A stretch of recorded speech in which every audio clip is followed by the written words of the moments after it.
Selamun Aleyküm ve Rahmetullahi ve Berekatuhu.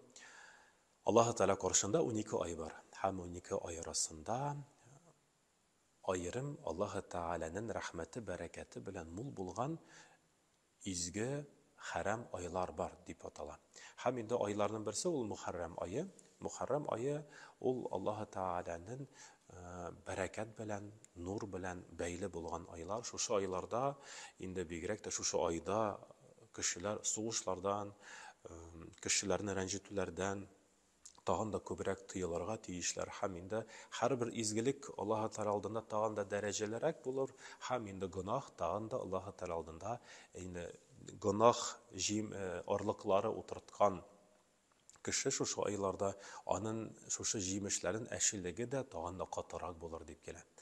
Bigirek de şu Muharrem ayının ul Müslüman kalendarının birinci ay bulup sandılar. Yani Müslüman kalendari boyunca indi biz nihayet yanga yılga kelip jittik. Hem Muharrem ayının 10. gün ul bik meşhur bulgan, Allah-u Teala aldığında dereceli bulgan gün bilen beyli ul Aşura günü. Peygamberimiz Aleyhisselatü Vesselam'ın hadislerinin birisinde ayta, günlerden bir günü Peygamberimiz Medine şehrinde köre Yahudiler Aşura gününe uraza tutalar ekenligin. Allah arasında soraşıp, ni için şu günü siz ılığılaysız hem urazalar bilen ayırıp koyasız? Yahudiler Peygamberimiz Aleyhisselatü Vesselam'a cevap kaytaralar. Şundan da şu günü Allah-u Teala bir küp bereket, nimet, hem indi bir küp ağırlıklardan bizge jingillik birdi. Hem Musa Aleyhisselam Firavun'un gazabından kutkardı. Hem bizni de kutkardı deyip eytip koyalar. Peygamberimiz Aleyhisselatü Vesselam şunu işitkeş, nahnu ahakku ileyhi. Şundan da biz şu beyramga, şu izgi, Aşura'nın izgilikler, iyilikler bilen ayırıp Allah-u Teala'nın bereketine iyi bulurga da haklı deyip, hatta haklırak da deyip Peygamberimiz Aleyhisselatü Vesselam eyta.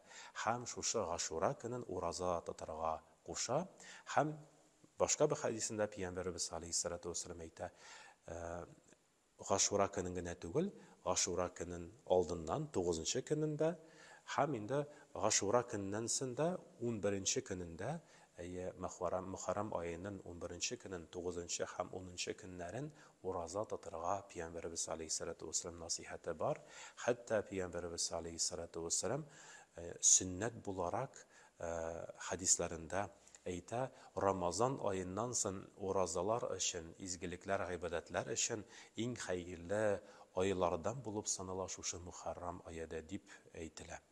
Şuna göre hürmetli cemaat, şu ayını izgilikler, iyilikler bilen mul kılık, Allah-u Teala'ya yakın aytatırgan ameller bilen turmuşlarımızı mul kılıp, Allah-u Teala'nın rahmetine, rizalığına, nuruna iyi bulgan bendeler arasında bulduğun nasip eylesin.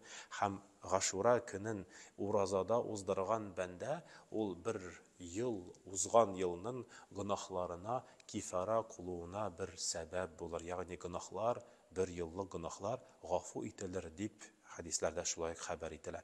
Şuna göre şu fırsat bilen faydalanık, urazalar bilen, izgilikler, amel, ibadetler bilen, tevbeler bilen, özümüzün köngülübizni, kalplerimizni, hem turmuşlarımızı baklandırsak idi. Esselamu Aleyküm ve Rahmetullahi ve Berekatuhu.